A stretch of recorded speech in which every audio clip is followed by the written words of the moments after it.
1. The child was so happy, it didn't even know that its mother was gone, for good.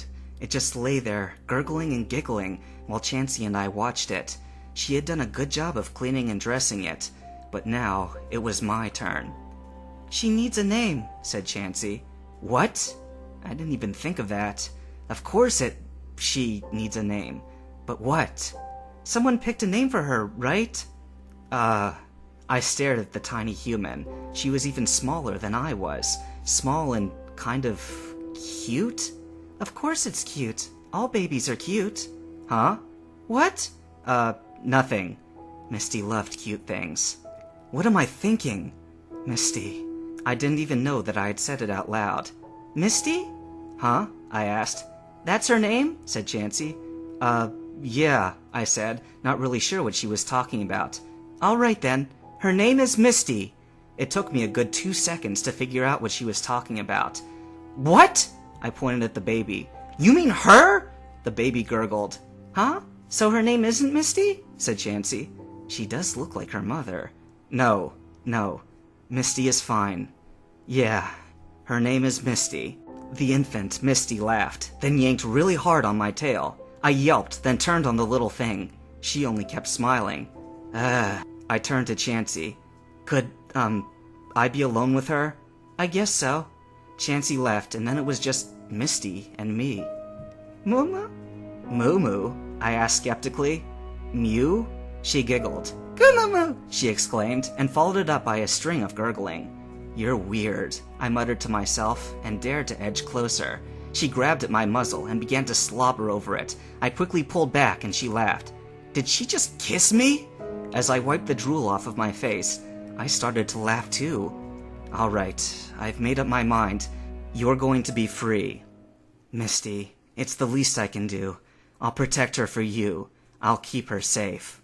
Not just for my control. I'll make sure that nothing ever hurts you. You have a strong daughter, Misty. Look at her. She doesn't cry. Chansey helped me raise Misty only in the very beginning, but I couldn't stand letting anyone else take care of her. I became so afraid that something might hurt her. I kept her by me at all times. I made sure she had only the best of everything. But I was still scared of Misty herself. Both her mother and father had proved to me the dangers of the free mind. They had cared only about themselves. And me, that had hurt. But they had stayed loyal for such a long time. It wasn't until they were older that they decided to betray me. Every day, Misty became a bigger part of my life. If she turned on me too, it would be just too much. I could not let it happen. So I kept her young. I preserved her youth by sacrificing my own. I had plenty to spare. Mews have a very long lifespan. After I had perfected the flow of energy, we seemed to be aging at about the same rate.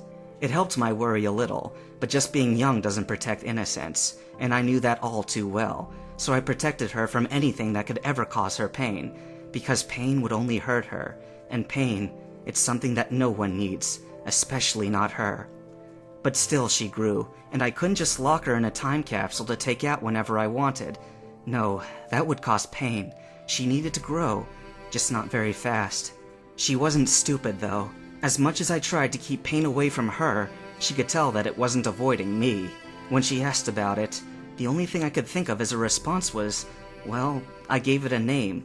I told her it was a disease, an age-old disease that I'd had from birth. After all, I had been born from pain. Maybe that's why I cared about her so much. We had been born the same way. She never asked about her mother or father. I wasn't even sure if she knew what they were. She never called me anything but Ashura.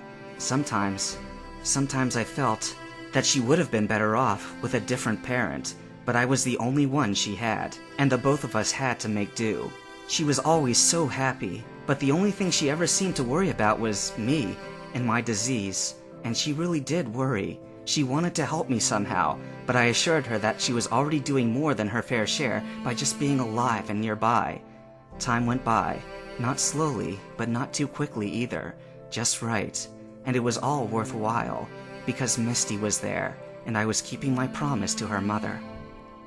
Ho-Oh, Lugia, Moltres, Zapdos, Articuno, Suicune, Entei, Raikou, Nakiro, Mewtwo, Pikachu, Gary, Brock, Billy, Mom, May, Dad, Richie, Misty, Ash.